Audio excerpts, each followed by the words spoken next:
Бугарскиот премиер Кирил Петков денеска ги закопа очекувањата на еврокомесарот за проширување Оливер Вархеј Бугарија во јуни да дозволи старт на преговорите со Македонија.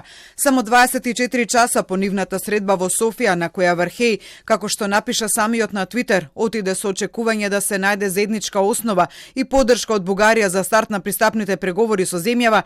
Петков денеска со изјава дека индивидуално нема да носи одлуки по тоа прашање.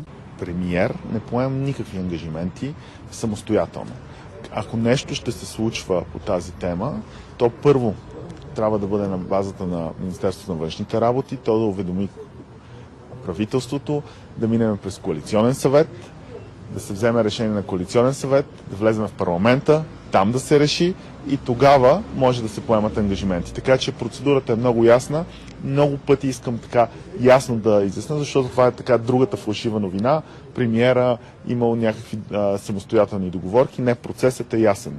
Външно министерство, коалиционен съвет, парламент, правителство, парламент, позиция.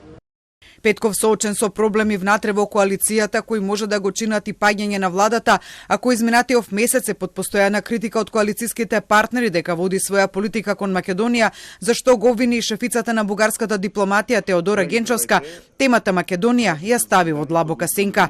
Петков, кој се сметаше за полиберален во поглед на изнаоѓање на решение со Македонија, наспроти претходната влада на Бојко Борисов и техничката влада избрана од бугарскиот претседател Румен Радев, се чини дека притиснат од тенкото парламентарно мнозинство кое го има, не само што ја загуби на смевката која имаше на стартот на мандатот кога зборуваше за надминување на спорот со Македонија, туку го губи ентузијазмот. И додека Петков се воздржува од јавни настапи поврзани со темата Македонија, па го испушти чествувањето на Гоце Делчев на 4 мај, а ја откаже втората меѓувладина средба со Македонија која требаше да се одржи месецов, неговото место во јавноста го зазедоа Генчовска и Радев, чии ставови се идентични. Пишување на бугарите во македонскиот устав со дополнителни гаранции за тоа со меѓународно признат договор. А токму тоа на Вархеј вчера му го соопштил Радев дека без исполнување на копенхашките критериуми за членство во Европската унија и обезбедување уставни гаранции за правата на македонските бугари нема придвижување на процесот на евроинтеграција на, како што се наведува во соопштението од кабинетот на бугарскиот претседател,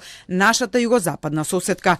Генчовска пак, која својот став за старт на преговорите на Македонија во јуни го изнесе уште пред 3 дена по министерскиот состанок во Брисел, велики дека нема тоа да биде можно само со започнување на уставните измени во земјава, туку побара дополнителни гаранции за тоа. Средбата со Вархеј не е одбележа ниту со соопштение, иако Вархеј по средбата со неа напиша дека тие заедно работат на заемно прифатливо решение за во јуни да може да се одржи првата меѓувладина конференција на Европската унија со Македонија.